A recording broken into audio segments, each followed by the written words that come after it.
Hello everybody, welcome back to another episode of Limited Lorcana. Today we're going to be doing ARCHAZIA Island Sealed. This is the new set coming out. Today I'm going to be doing a sealed and then a draft a little bit later. I just got a new microphone, so bear with me. I'm still kind of adjusting it, so if there's anything that sounds a little off, please let me know in the comments, so hopefully I can get it fixed for future videos. But today we're going to be starting off with a sealed. This set looks really good. I've really appreciated all the spoilers and enchantments they've showed us.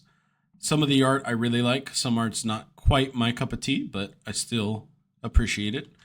But we're going to go ahead and get started and just kind of go through all the cards and talk about cards I think that are really good and cards that I think are a little bit of traps. So this is my family. 2-cost uninkable action song, gain 1 lore, draw a card. I actually really like this because you can sing it with your 2-drop on turn 3 and then play another 3-drop, especially if your 3-drop is able to fight. It kind of makes it so either they're not going to get a good trade or whatever, but you're able to get that lore, so 5% of your win condition, as well as drawing a card. We have Pacha, inkable 3/2.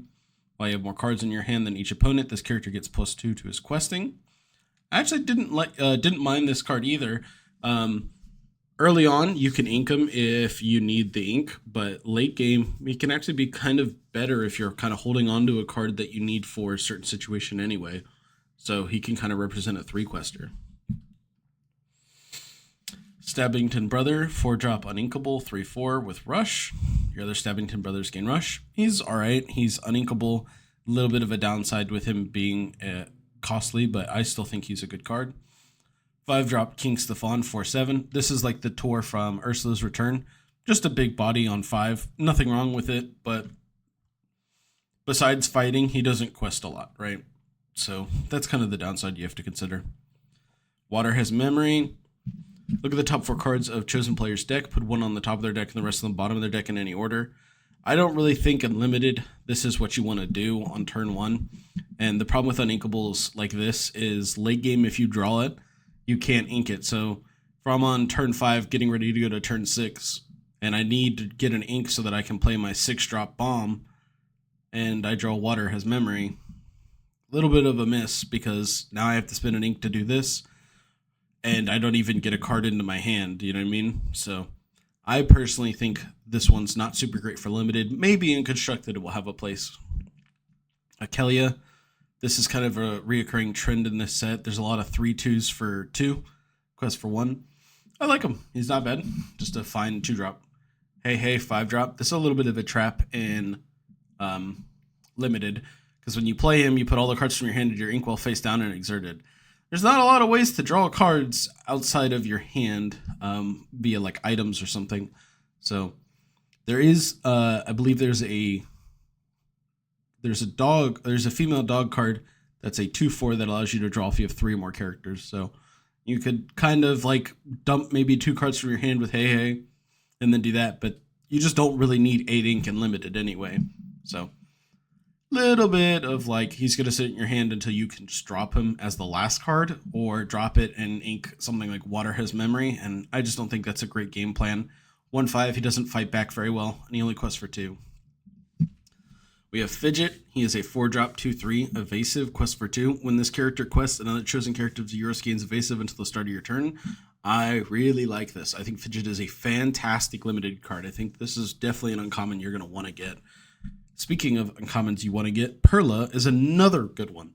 3-drop 3/2 evasive support, and she quests for 1. Support is really, really good in Limited because it allows you to still quest for your objective, but also help you fight something on their board. So an example of that would be like maybe even being able to have like a 1-drop, 2-drop, 3-drop Perla, and then my opponent plays something like, we'll say hey, or something that's got like 1/5 or just a big body. Perla can still quest, so I'm still gaining my lore, but make it so my 2-drop now fights, like Aquila, right? If I go 2-drop Aquila, 3-drop Perla, and then on turn 4, they, on their turn, they quest something. On my turn 4, Aquila can now hit for 6 because of Perla. Something to consider, and that can be really big. Can help you take out some stuff that your opponent either didn't kind of do the full math of like how you can take them out efficiently. Plus, like I said, you're still moving your objective with questing. But continuing on to the rares, we got a double rare pack. So we got a Fazu 2/3 for 3. Whenever one of your characters challenges another character, if it's the second challenge this turn, gain 3 lore, quest for 1. I like this. I think he is probably a little bit better in constructed if you can figure it out. But even in constructed, there's not as much removal in challenging as there is through stuff like B prep or cards. But I think he's an interesting card, and I think in limited he will be able to do some stuff, right? Because your opponent will go, well, I can't quest for 2 with both of my guys because now you're going to get your 3 lore caught up by challenging me, and if you don't even lose your guys, then it's just a really bad place for me. So you can kind of help stall your opponent out a little bit. We got a 6-drop Madam Mim, who's a 4/5. She quests for 2. Whenever this character quests, exert chosen opposing character. Little too expensive, but overall, she's an okay card, right? Being able to exert chosen opposing characters is a pretty meaningful effect, and it's an inkable card. Part of it is like late game, if your opponent's higher in lore than you, you're able to use this card to exert whatever they play out. So definitely playable. I would definitely put this in my deck. Panic. He's a 4-drop 2/3. When you play this character, you may move up to 2 damage counters from chosen character to chosen opposing character. I like this card a lot. It's a little bit like the Bell Mystic, but it costs 1 less and it has lower stats. So it's not a 4/4, it's a 2/3 instead. So I still think you'll be able to catch people off guard with this, being able to get like good trades with some of your stuff that now has damage. And there's a lot of cards that interact with damaged characters in the set, so being able to make your guys either no longer damaged or be able to take out a damaged character can be pretty meaningful. So I like it. Out of this pack, I will probably play Panic, Madam Mim, Fazu, Perla, Fidget, Aquila, possibly King Stefan, possibly Stabbington, probably Pacha, depending on what my other 3s are. And then this is my family I'll run. So only Water's Memory, hey, I really don't think I would probably play these. So that was our pack 1, which is not bad. And we got a good amount of playable cards. So in sealed, to remember, is it's 6 packs, 12 cards in each pack, 72 cards total. So you'll have an opportunity to cut 32 cards. So you want to run your best 40 cards, and that kind of helps for several reasons. One of the big reasons that helps is you just are able to see your better cards more often, right? Like cards like King Cobra, really good 3-drop. Sure, there are some ways to deal with it, but if they don't have those answers, a 4/4 on turn 3 is very, very threatening. And even if you can use him late game to discard a card and gain 2 lore, like if you take Water Has Memory and you have Giant Cobras, now this gives you a way to utilize Water Has Memory late game that isn't using the card, right? So that's something to consider. Sorry, 1 second. I was reading something. But yeah. Sorry, I kind of lost my train of thought. Trying to remember. We were talking about deck size. So it's important to go down to 40 cards for that fact that you're running the best 40 cards in your deck, but it also helps with like the consistency. You'll see those cards more often.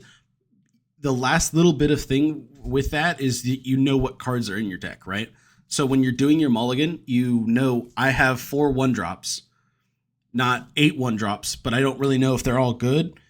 You'll know that you only have 4, and you know that you want to see the other 3. So it can help you with the mulligan.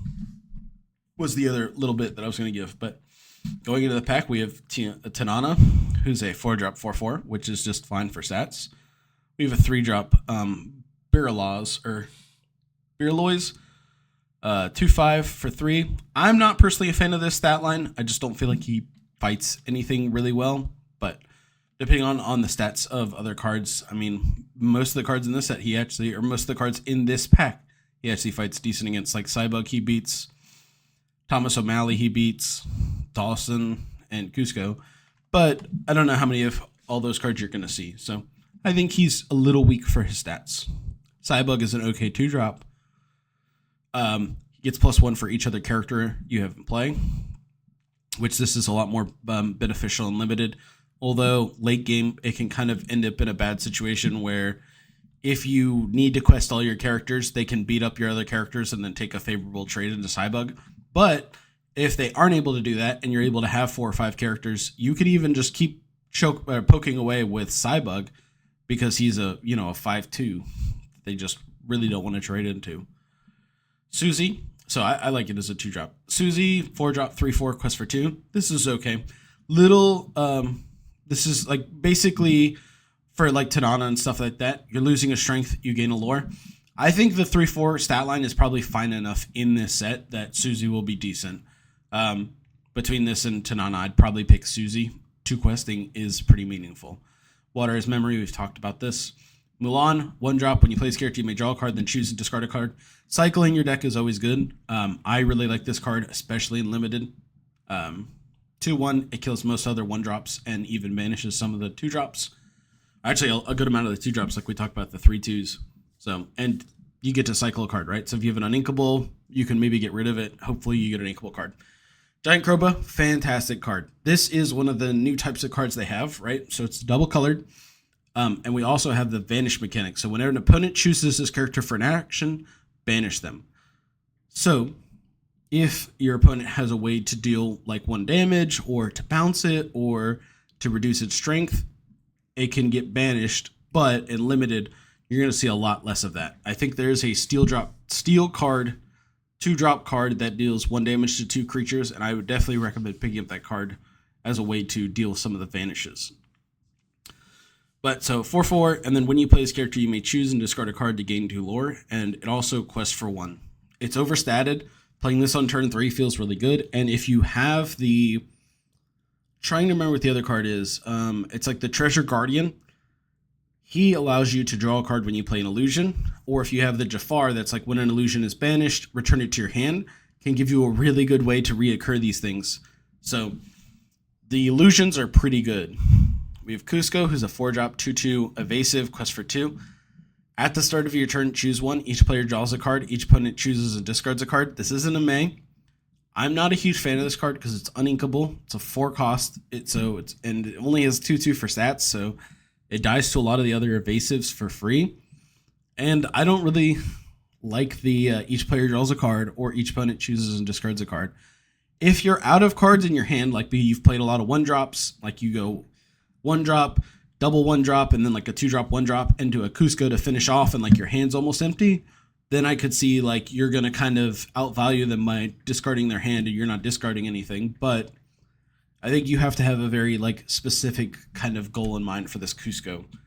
Thomas O'Malley, 3-drop, 4/2 with Ward, quest for 1. He's okay. The Ward is nice, but again, in Limited, you're not normally too worried about what they can do to your guys. Most of the time, they're going to live. So it's a little less good in Limited, but the stats are good. 1-drop Dawson. Once during your turn, whenever a card's put in your inkwell, look at the top card of your deck. You may put it on the top or the bottom of your deck. This is an okay 1-drop if you're really stretching for 1-drops, like you really need them. The uninkable's not great because we talked about this earlier. If you top deck it later, like turn 5 or whatever, you can't hold it and ink it for a more expensive card that you want to play. You kind of stuck with it. So 1-drop uninkables and stuff like this, you kind of have to be careful because late game they can kind of come back to bite you in the butt if you don't start with them in your hand. We have a 5-drop song in yellow and purple called the Family Madrigal. Look at the top 5 cards of your deck. You may reveal up to 1 Madrigal character card and up to 1 song card and put them in your hand and put the rest on the bottom of your deck in any order. The rest on the top of your deck in any order. This is just a little too expensive to fetch a Madrigal or song. Maybe if your pool had like a ton of Madrigals and a ton of songs that you wanted to get that were really good, you could run it, but I just don't think this is a very good card in Limited. Even if you have 1 Madrigal and 1 song, I don't think it's good enough. Like you would have to have like 6 Madrigals and 3 songs you wanted. And you'd also need to have something that probably sang on 5 or like a 5-drop that you'd want to sing with anyway. Like the 5-drop 4/7 we saw in the first pack. You don't really care if he misses the quest because he only quests for 1. He could sing it, but 4-drop Anna, 2/3 support, and then when you play this character, just an opposing character can't ready at the start of their turn, and he quests for 2. This can be a nice way if like you're starting to lose to an opponent because he's got evasive and you don't have enough evasives, but you're almost catching up to him. This can be a nice kind of way to like kind of stun his evasive character and keep the pressure on while still being able to provide like support and questing for 2 itself. So this is an alright card. We will go on to our next pack. I like the pack arts too. I really like the bolt pack art. So another double rare pack. But we got another one of these illusions that are really, really good. 2-drop 3/3 Vanish. This is the Raja who has illusion. Good 2-drop, right? It's overstated, beats a lot of the other 2-drops, and even like the 3/2 2-drops. You're okay if it like Raja takes that out, right? It kind of serves a purpose. We have the Pacha we talked about earlier. We have 5-drop Edgar Balthazar 6/5. He's pretty good for his sets. 5 toughness can be kind of difficult to beat and limited. So this is going to be just like a nice big character to play that it's hard for them to contest. We have Peppa Madrigal. She is not translated yet, apparently. Don't quite remember what this does, but 3-drop 2/4. 2/4 is an okay stat line for 3-drops, but she has to have a good effect to go with it, or you need to have a lot of supports to be able to get past that 2 threshold. Because a lot of times 2 just isn't enough to kill or to banish anything past turn 2. Pepper, whenever one of your puppy cards is banished, put 1 card into your inkwell face down and exerted. There's not a lot of puppies. There are 3 puppies. They're all blue. There's a 2-drop puppy. There's 3-drop puppy. I think there's another 3-drop puppy. So there is some puppy synergy, but that's something to be mindful is if you don't have that puppy synergy, a lot of these just, the effect's not good enough and limited. Dr. Calico, 4-drop 3/4. While this character has no damage, he gains resist 2. I like this card. Being able to play this on turn 4 and even threatening to challenge like stuff that only has 2 power, and him not taking anything is nice. But even if he has to challenge something that's higher, he could fight a Mufasa. Well, I guess he couldn't because Mufasa has evasive. But he could fight something that had 5 strength, and he would still live, but he would only take 3 damage. So that's something to consider. I think this card is pretty good to play on 4. Hey, we've talked about this. A little bit of a trap. Amethyst Coil, uninkable 3-drop. Don't really think this is a good card to play in limited. Items serve a good purpose in constructed, but the problem with them in limited is they don't establish a board presence. So they're not going to quest for every turn. You know, if I play a character on turn 1 and I quest with him for 5 turns, I got 5 lore out of him that game. If I play an item on turn 1 and I don't end up using it that game, or I don't use it till turn 6 or 7, it didn't draw me a card. It didn't do anything special. It just helped me get 2 strength later on in an important part. I still lost 6 or 7 ink or 6 or 7 lore that I could have got if it had been a character. So items and locations are okay, but they normally have to be really good, replace themselves, in a sense of like cycling like the Mulan, or they need to actually do something that's so meaningful that's like, wow, that's game changing.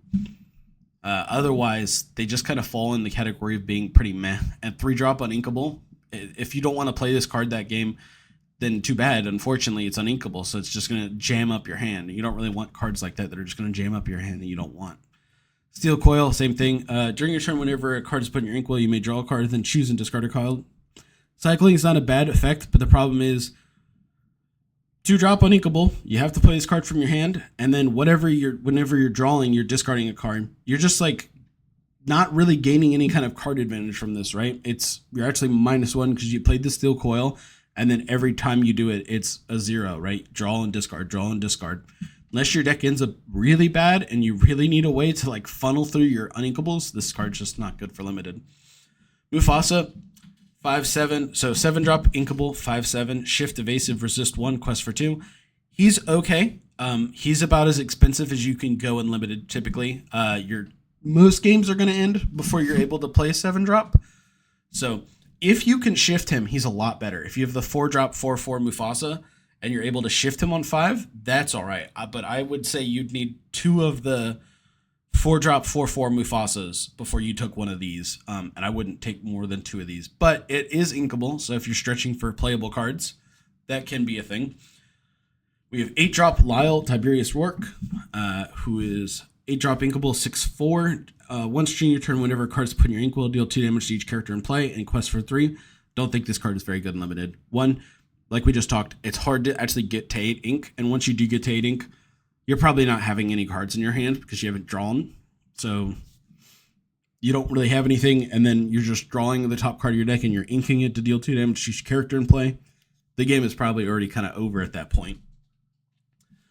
4-drop Cinderella 2/4. When you play this character, you may put an item called the Glass Slippers from your discard on the bottom of your deck to gain 3 lore. I don't quite remember what the Glass Slipper does, but a 2/4 that quests for 2 for 4 is probably not very good. If the Glass Slipper has a meaningful effect, then maybe you could argue that this card's okay. But I think there's just better 4-drops, like even the Mouse we had last pack. That was a 3/4 quest for 2 with no effect. I'd rather play that. But all right, that's pack 3. We're gonna go into pack 4. So we have another. Oh, this is the mouse I was talking about, Susie. We have another double rare pack. So we have a 4-drop Tanana, 4/4 again, quest for 1. We've already talked about it. Gisela, just the same thing as her, right? Just that flat 4/4 is fine. Cogsworth, when you have an item card in hand, discard, you get +2. Or when you have an item in your discard, this character gets +2 strength.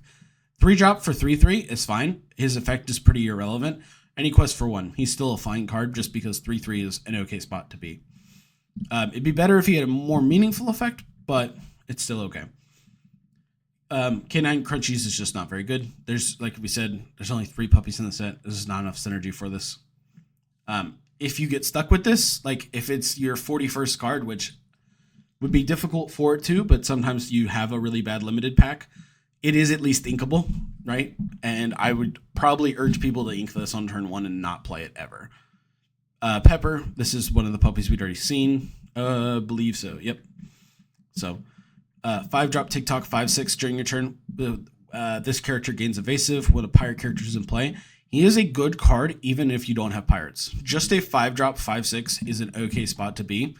Definitely better if you have pirates because it can give you a way to deal with evasives, but if you don't, it's still pretty good. Sapphire Coil, we kind of talked about this with items. Just you don't really want to ink all of your cards late game to get effect for like a better trade. You know, you don't want to ink your 5-drop so that you can make your 3-drop live when he challenges the 2-drop. Like that's just probably not good enough. So items just kind of fall in that category. Thunderbolt Puppy Shift 3, 3/7 Bodyguard, quest for 2. I like this card. I think this card is fine even if you don't have that many puppies. I think this is an okay 5 that you could play especially if you have an early like aggressive start. This can be like a nice way to like kind of curve top and be like, hey, this is a really big guy. It's going to be hard for you to deal with. You're going to have to swing with 2 or 3 guys. And now my other guys aren't all going to get banished. So, and if you get the 2-drop puppy that reduces the strength of an enemy, then Thunderbolt becomes exponentially better. Cusco, we've talked about this. Kronk, 5-drop, 4/4 ward. If the effect would cause you to discard 1 or more cards you don't discard, this effect's just not very relevant for limited. I would say maybe 1 in 6 games you're going to get discarded for a card in limited. Just don't think this card's that good. There's plenty of 4/4s that quest for 2, or 4/4s that are 3/4 quest for 2, and they're inkable, right? So this probably just isn't good enough. We have Calhoun, 5/5, shift 4. Whenever this character challenges another character, you may return a racer card from your discard to your hand. I don't think there's that many racers in their set. There is a couple, but I just don't think this card is that great. This is okay, though. This can definitely make like your 40th card because 6-drop 5/5 quest for 2, no other effect, is okay for stats. 4-drop Susie. We've talked about this one. This one's fine.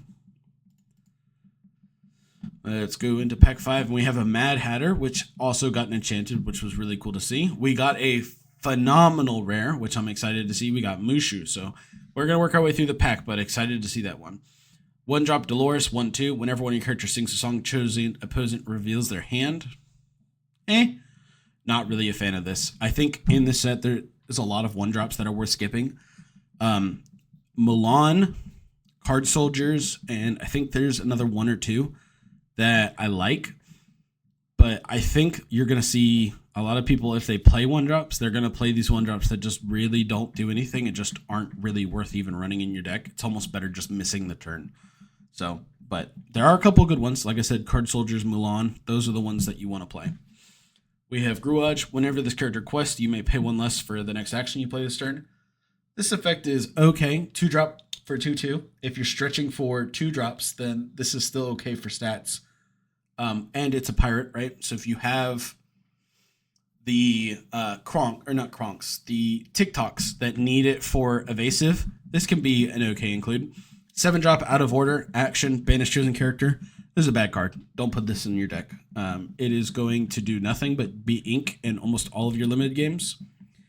If you top deck it in the perfect moment, it's going to feel like a good card, but 90% of the time, it's going to be like, wow, this is just way too expensive. I'll never do this. 2-drop Candlehead 2/2. When this character is banished, you may remove up to 2 damage from chosen character. This is Eraser for the Calhoun we talked about, but this effect just isn't that meaningful. She's a pretty mid 2-drop. I'd probably even rather play Grunage just for the, like, maybe I'll play an action and it will cost 1 less at least. We have Bell, 3-drop, 3/3. During your turn, you may banish chosen item of yours to play this character for free. Unless you have a lot of 1-drop items, and unless you have several Bells in your deck, I don't think this is consistent enough for that effect to be meaningful. That being said, like we talked about with the Cogsworth, a 3-drop, 3/3 is still pretty good.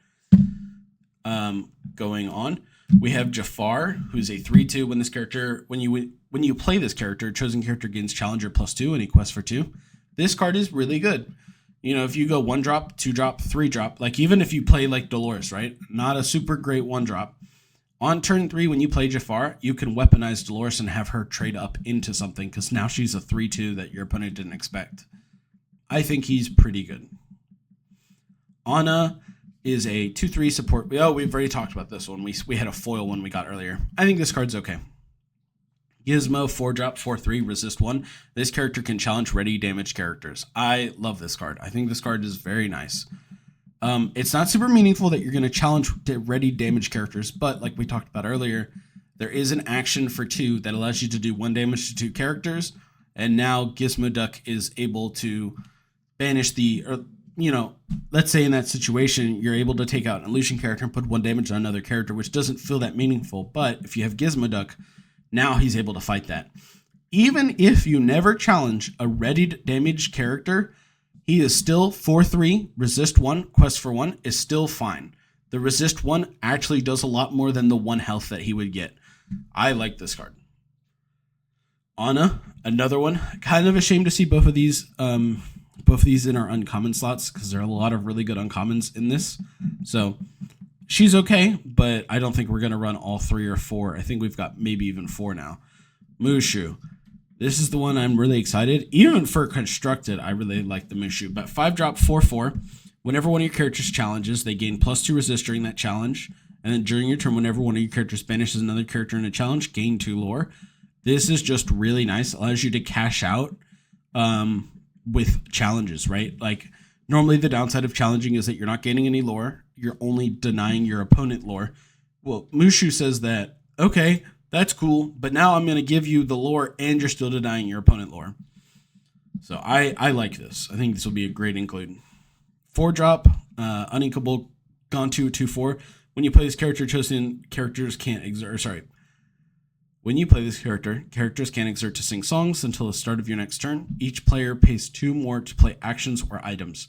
Do not think this is very good. 1, his stats are really low. He only quests for 1. This just isn't a good card for limited. Your opponent's probably not going to play many actions or items, and if they do, you're kind of like, okay, I'm glad they, played that action or played that item because it didn't do as much. This can hurt the 2-drop uninkable song that we talked about where you gain a lore and draw a card. But besides that, this Gone 2 just doesn't do much. Tanana, 4-drop, 4/4. Quest for 1. We've talked about this. It's just a fine 4-drop. So we're hoping for some more 1-drops in here that are actually reasonable. So we got a rare and a super rare. We didn't get any legendaries to play around with this time around. We're going to go back through it. Dolores, 1 drop. We've talked about her. We got 1 drop, Wake Up Alice, return chosen damage character to that player's hand.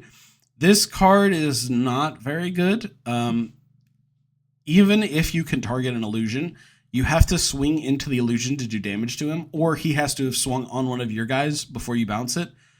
And even then, it's like a 1-for-1, but you also lost a character previously that he up traded on. Just isn't a very good card. Out of order, too expensive. Susie was good. Freckles, this is a good 2-drop, right? 2/2, when you place character chosen opposing gets -1 strength this turn. Sometimes they can even let your 1-drop trade up into their 1-drop. But this also, like we talked about, enables the puppy shift on turn 3, right? Turn 2, Freckles, turn 3, puppy shift. That's not bad. This Jafar is good. This Pearl is fantastic. This Penny is okay. I'm kind of undecided. It's a 2-quester, 1/2. When you play this character, you may remove up to 2 damage from chosen character, and they gain resist 1 until the start of your next turn. That effect is actually not bad. I think she's a good card, but if you have a lot of low strength characters, it can be a little bit of a problem. But she'll normally enable you to get a 2-for-1 or a 3-for-1 with one of your other characters by healing it. So now it's good again, and also giving it the resist, so maybe it survives an uptrade. So we got one of the best uncommons in the set. This Diablo is insane. 2-drop, 1/2, evasive challenger +2. He is able to kill most of the evasives in this set, right?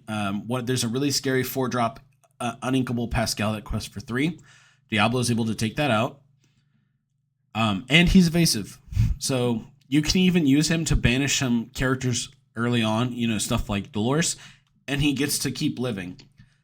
If he doesn't challenge, right, if you're not saving him for an evasive, he can still quest and push the win condition. So we got 3-drop uninkable. We've got company, ready all characters. They gain reckless this turn. This card is okay.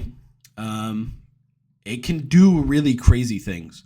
You can have really big turns in this where you quest all of your guys, right? So you quest for 6. It's like we talked about with Mishu, right? Normally when you challenge, the downside is that you're not gaining lore.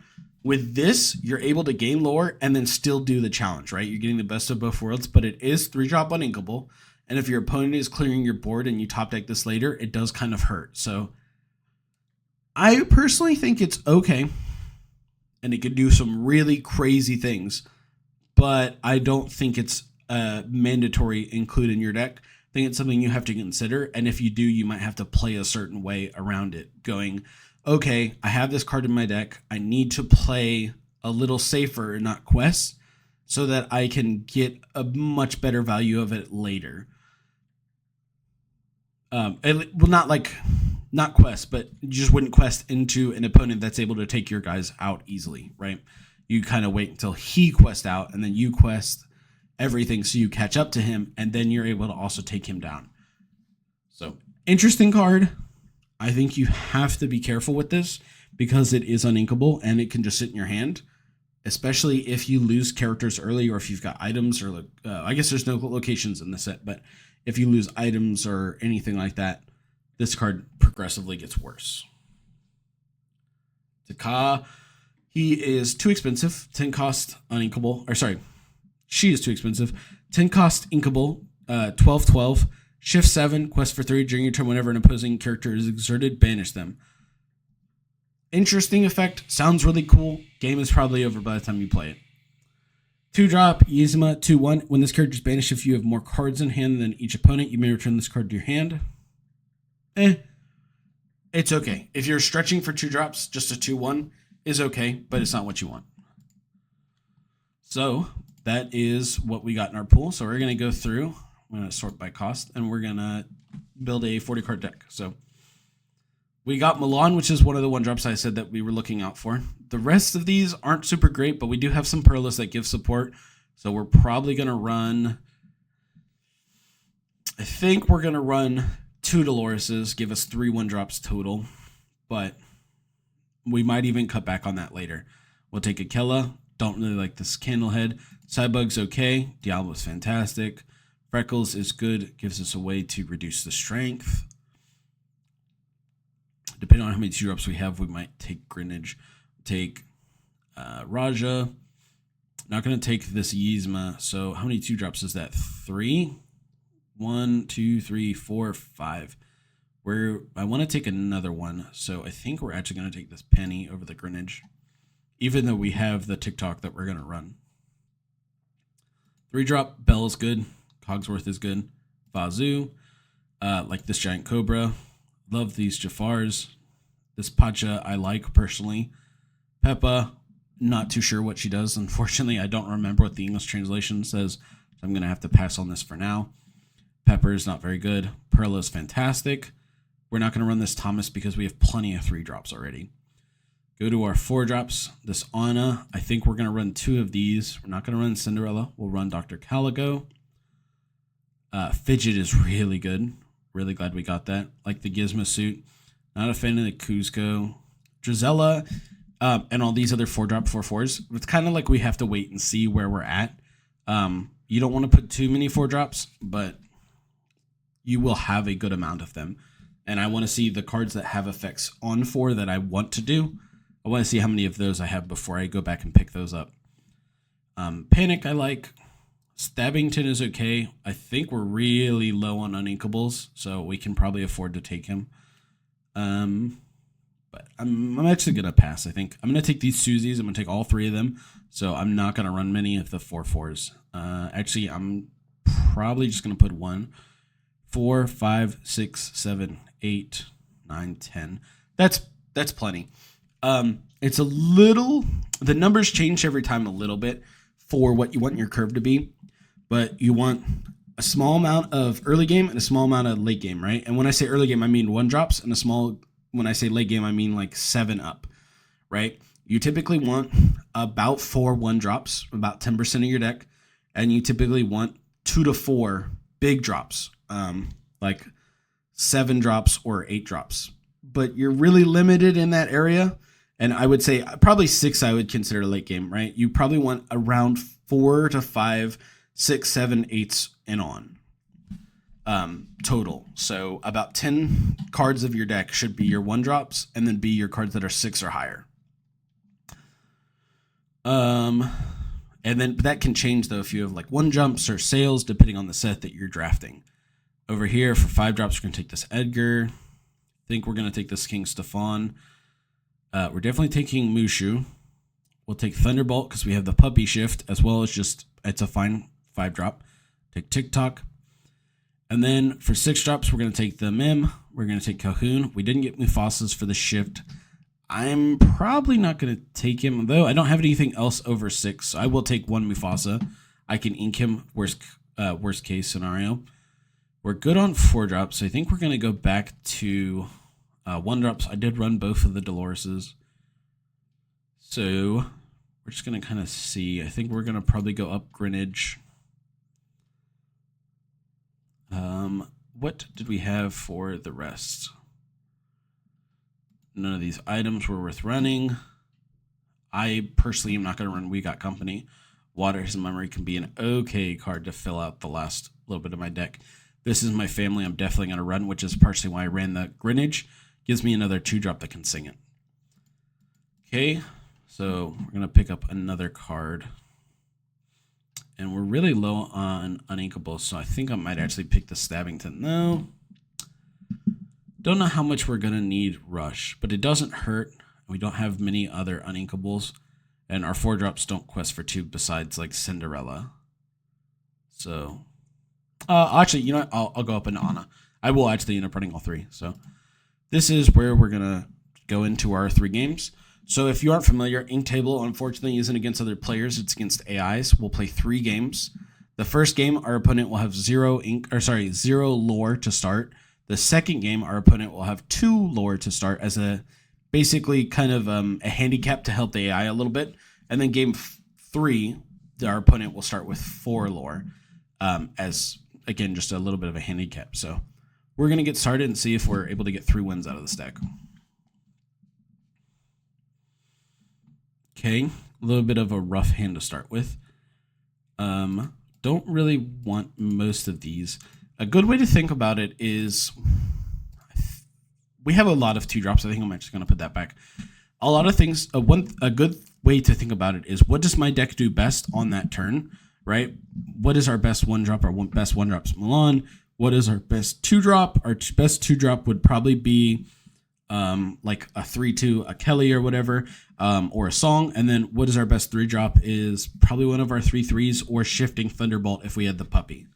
So that's stuff to think about. So he plays Pain. Pain is also an okay 1-drop. The 1/3 is a lot better than the Dolores. That's a 1/2 with a not so meaningful effect, but we don't have any of our 1-drops, which is fine.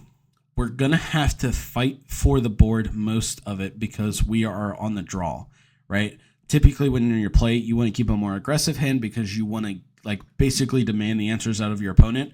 On the draw, we kind of want to have the answers a little bit better. So I think we're going to ink. We're going to ink one of these 4-drops because we have 3 of them. We probably only need 2. We're going to ink Tanana. She doesn't do that much. Ink that. Next turn, we're probably going to play our Kelly.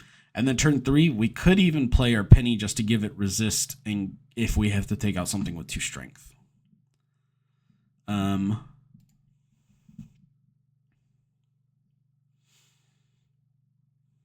Think we're going to ink this Fazu. I kind of don't want to ink him. I kind of want to keep the Pacha for it. Sorry if you can hear that. That's my dog. Somebody just walked by our door, so he's going to whine a little bit.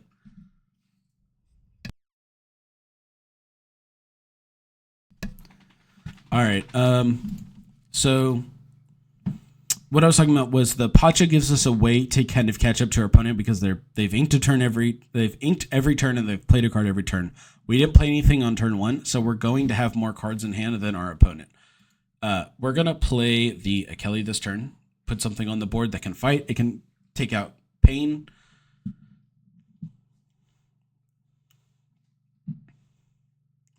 Queen of Hearts. Ooh, okay. She's an okay 2-drop too. Oh, I say okay. I think she's fairly good. It's easy to kind of trigger her to get some damage. Not so easy that she's going to take something out with 1 damage, but sometimes it's, you just kind of overswing on something, so you activate her effect, so she's a 4/4, right? Or a 4/3. But this turn, Alright, Kelly fights the Pain pretty good, but then he can swing in with Queen of Hearts. If we Penny, we can heal the Kelly and kind of guarantee that he either takes it out with his Akela. Sorry, not Akela, or his Queen swings into it after taking some damage. So I'm actually going to ink a 4-drop here. I'm going to ink an Anna. And going to challenge here with Akela. Take out this Pain. And then I'm going to play this Penny so we can heal the Akela so he can't just take it out with Queen of Hearts. And give it resist, +1. So he would still take it out with his Akela, but if he swings with our Akela, then it's not the end of the world. He's swaying here, so now our Penny is also able to take out his Queen. And our Akela didn't take any damage, which is nice. This is where Stabbington actually would have been pretty good. Maybe I should have gone with the Stabbington over the 3rd Anna, but we are going to challenge this into this. And we're going to have Penny finish off the Queen, which will also get rid of ours. But he's low on cards in hand. He's only at 4 lore. And we're going to start playing our 4-drops that do a lot more than what he does. So we're going to ink an Anna, and we're going to play this Calico. Spaghetti Dinner. This is, again, like we talked about, it's an item. He kind of didn't establish a bigger character. If he had played like a bigger thing here that quested for 3, he puts on a little bit more pressure, but now we're not really under any threat. Dr. Calico's going to take this out. I'll still take a damage. I'll lose my resist effect, but he's kind of out of steam, right? He's only got 2 cards. He's only got 3 ink. So he's a good chance that he can only play like 30% of his deck. So we're in a great spot. And then we're going to play, we're actually going to ink, I think we're going to ink this Gizmo deck. And we're going to play, this is my family, so we get to draw a card. Okay, and we will play Pacha. We have more cards in hand than him, so this actually represents a 3/2 that quests for 3. And another Spaghetti Dinner. If you have 2 more characters in play, gain 1 lore. This could be a little scary if you got it out and you had enough characters on board, but obviously he's been questing nonstop, so it's just not a really good combo. But even then, I would argue that Spaghetti Dinner is just too slow. It could be good in a board stall, but again, it's uninkable, so if you get it late game, you just can't get rid of it, and you're just stuck with it in your hand. We're actually not going to ink. I could ink and play my Raja and my Susie, but I think I'm just going to play this Thunderbolt. I don't want to bodyguard it. Quest this for 3, and then Dr. Calico only quests for 1, so we want him to challenge and basically make him do all the dirty work while our other characters are questing nonstop. Okay, Queen of Hearts. Again, this game is just a little bit over, unfortunately. My opponent is my opponent is an AI, is what I was going to say. Unfortunately, it really prioritizes questing a lot. It does do challenges, but it's going to quest most of the time. So my Mushu's going to get effect because I'd be able to fight whatever he's going to do. But normally in a real game against people, this Mushu doesn't represent that much because my opponent's not going to want to quest. Like, they're only at 6 lore. They're going to want to build up so they can start gaining off the Spaghetti Dinner. So I'm going to eat the Mushu because in a real game against a player, I don't think I'd get that much value out of Mushu. And then I will play a Raja, and I will play a Susie, establish 3 more lore on the board, and we're going to go up to 10. Oh, that was a misplay. I'm supposed to play 1 and then quest with Pacha and then play the other one. Pacha was still supposed to quest for 3. Kind of skipped my mind. And we have the Thunderbolt, so our other characters are safe. Even now, like his Queen of Hearts can only challenge Thunderbolt, which just doesn't represent that much. We're not going to get the Pacha effect this turn, and I messed it up last turn, so we're just going to go wide with our board. We'll play the Anna. She can't ready Queen of Hearts, and we'll just go ahead and quest. Get our way up to 15, miscounted, and pass. And now there's no card that he can play that would do enough. He only has 4 ink. Plays Bolt. Lets him cycle whenever he quests if this has no damage. We will play. We're just gonna quest.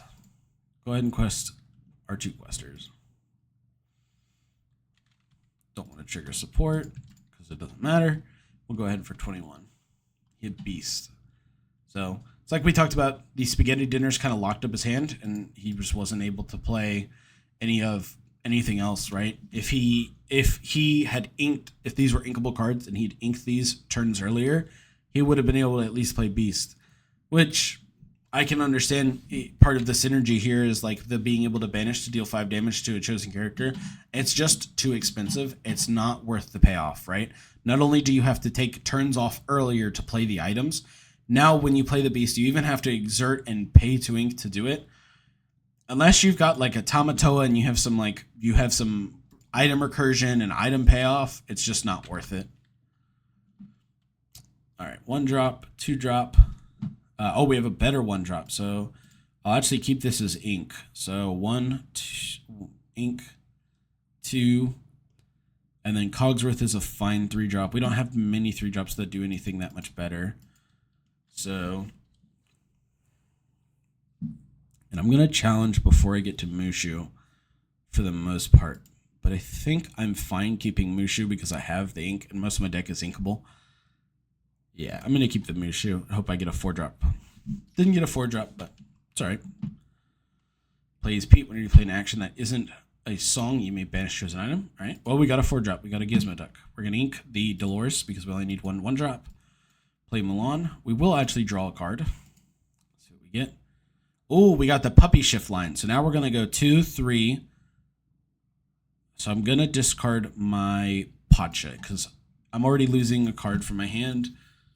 And I plan on playing a card every turn. I don't know. Oh, I guess I should have considered the fact that I'm going second. I actually probably would have been able to trigger the Pacha. Probably should have discarded the Cogsworth. But it's all right. We are in a really good spot, actually.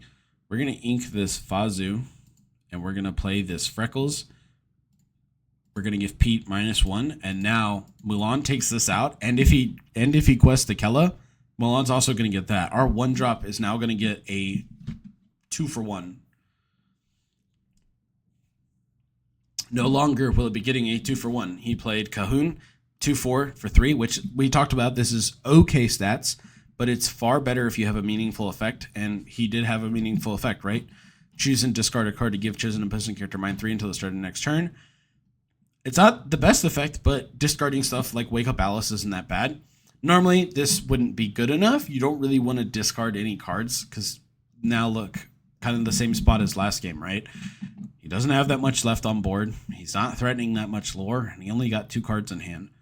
So, kind of puts him in a bad spot. We're going to ink this Cogsworth, because we have 2 3-drops, right? We've got the Shift Thunderbolt and the Perla.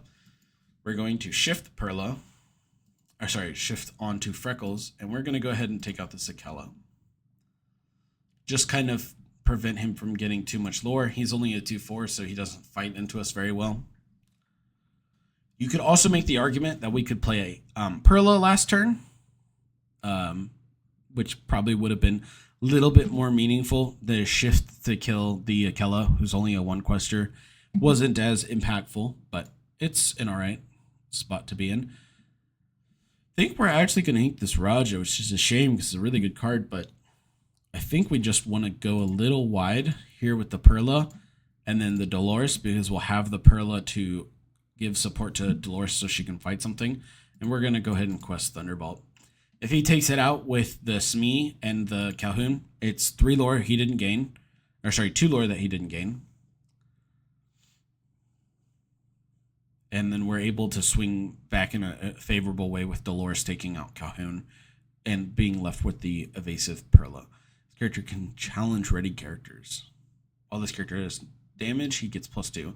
That's not bad. Uninkable's a little bit bad, but the fact he's a 3-drop, 2-3, his stats are okay, and that effect is actually pretty good. Can help you kind of snipe some of the some cards that your opponent has. We're going to play the Susie, and we're going to quest the Perla. We're going to support Dolores. I'm going to have Dolores actually take out this Smee. And we will continue to quest with her Thunderbolt. We want to basically stay close to him in lore. We have favorable trades on the board, and he would have to trade both in to take out Thunderbolt. So we're just in a good spot right now. I'm not going to ink any more cards because at the moment, I would like to play both these cards. They both do reasonable effects. So he looks like he might be taking it out. Yep, he did decide to take it out because he played the Jafar with the Challenger +2. It's just a good effect like we've talked about. We are going to take the opportunity to take out this Li Shang while we can. So we're going to take it out with Susie. We're going to quest our evasive Perla. And we're not going to give support. We're going to play our Fidget. And pass. This just threatens that we can basically we can quest with 3 evasives every turn. Okay, he played a 5-drop Uninkable Isabel, 3/3. Whenever one of your characters sings a song, this character can't be challenged until starting next turn. This card's still pretty good. Just a 4-quester is really good for limited. Especially if you curve into this can be a good way to just win the game. Especially if you even have the 2-drop song that we have. If you have 2 or 3 of those, that can be really good and can be very difficult for your opponent to deal with. So we are actually going to ink this Perla. And I'm going to play Mushu, because this gives, whenever one of your characters challenges, they gain resist 2 during that challenge. And then whenever you banish another character in a challenge, you gain 2 lore. So this will allow us to swing with the Perla without her being banished. And we'll gain the lore. So we're actually +1 lore on Perla, because she only would have quested for 1, so now she got 2. And then we'll quest the Fidget. And we'll give Mushu evasive, but it's not relevant because he's not exerted. He's at 13, and Anna. Already played an Elsa. Okay, we are going to challenge one of your characters. So it's even him. So Mishu's going to go ahead and challenge here. Gain the resist. Gain the lore. Again, like we thought, he's a 1 quester, so now he technically got 2 lore. We will play this Anna, so Zelsa doesn't ready is not really relevant, but now we get to just push for lore. Sorry. Now we get to just push for lore, and we will give Mushu evasive, and that should be the game. We've got 4 and just these 2 characters, and 5, 6. So, and even if we use Mushu effectively, right? Mushu challenges, we're going to get another 2 lore. And then we will quest the finish out. Sorry. Go ahead and quest. All right. The family madrigal. So that makes sense. He was either going to try and get back his Peppa, or he was going to try and find his Peppa, or he was going to try and find his Isabel in his deck. I think he also had a song he inked, but I didn't see any. So, all right, that is game 2. I think I might have. Oh, there we go. Game over. All right, and going into game 3. So now our opponent gets to start with 4 lore, like we talked about. And I want to keep this giant cobra. And I kind of want to keep this Jafar too, especially because we have the cyborg. Actually, yeah, I think Fidget is pretty good though, but I think this is what we're going to keep. Hope that we get a 1-drop back, and if we don't, I can play the cyborg on turn 2, and then if I need it to fight something, I can play Jafar, and if I don't, then giant cobra sufficient.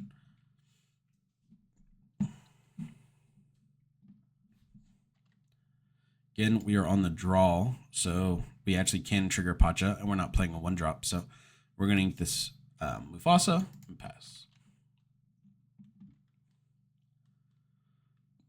Troubadour, got a Singer 4, just a slightly different Ursula. I think it's a little bit better than the 1/4 Ursula from Ursula's Return. That's Singer 4. Now it's got resist. We did get a better 2-drop, so I think we actually might play that over this. Yeah, that's what we're going to do. And now, if he quests the Troubadour, I can play Jafar, and now Diablo will also take out Troubadour and not perish. Okay, he played Bolt, which is fine. We are going to ink one of these 4-drops because we have 3. I think we're going to ink the Susie. This Anna's actually been pretty good for us, so I probably value her just slightly more now. I mean, the support was always good, but they can't ready at the start of the next turn can be a really good way, like I said, to stop evasive decks from kind of running you over by being like, well, you can't quest this turn. We're going to play our Jafar, Challenger +2 on a Diablo, and we will go ahead and take out the Troubadour. And we'll pass. Normally, I do these a little bit faster because this is a new set. I kind of wanted to take a little bit more time, talk about the cards, kind of walk through my thought process, give some tips and stuff. So normally my videos are a lot faster. This one is going to probably be just over an hour, but that's something to look forward to. Is I'm typically around 30 to 40 minutes to get a full draft or a full sealed. So turn 4, we really want to play this Dr. Calico, so I think we're going to ink this Grunage. We could argue inking the Edgar so that turn 5 would be Grunage and Jafar, but we have the Pacha. We don't want to empty our hand super quick, so we actually are going to stick with inking that. I'll play the Dr. Calico right now. I'm going to have Jafar take this out. He can still banish it with either of these, but I'm fine with that trade. And we'll quest our Diablo, keep the evasive killer up.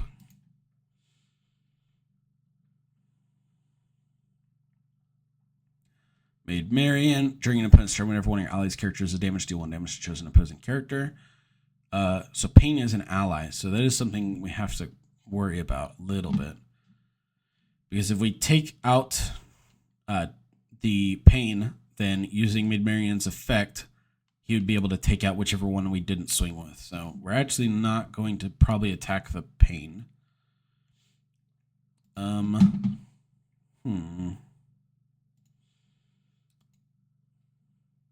Dr. Calico is going to go ahead and take out Donald Duck.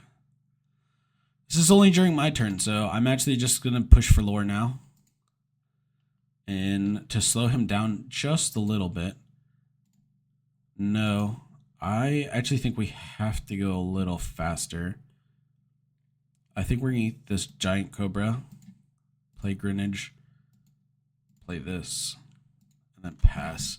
We can still have more cards in hand than him next turn, even if he didn't play anything, because we'll draw, go to 3. We have to kind of quest the catch up in lore, because he's a little bit faster than us right now. Now our Calico can take out this. And we're going to play Anna, freeze his pain, and then we're actually just going to quest out. I can take out his pain, but we're going to play the Anna anyway. Might as well just kind of leave it stunned. And this way we're just pushing more lore. Okay, Pacha.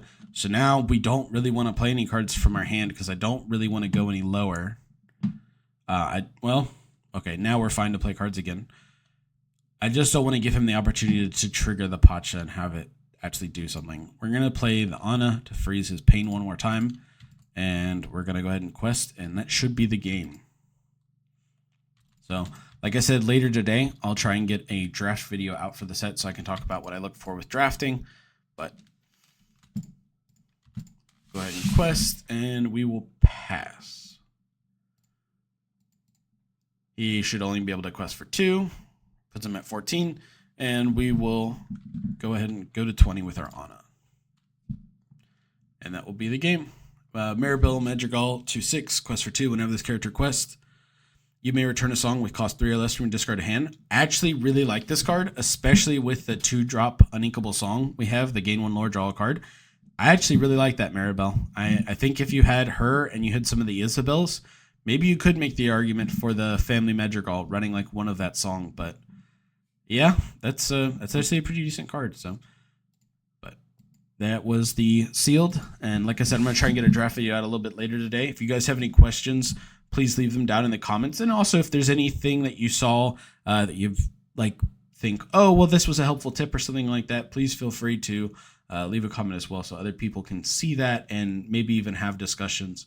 Would love to help grow the community. And yeah, that's about it. So thank you guys so much for watching. I hope you all have a wonderful day, and I hope you guys have a great pre-release. Thank you so much.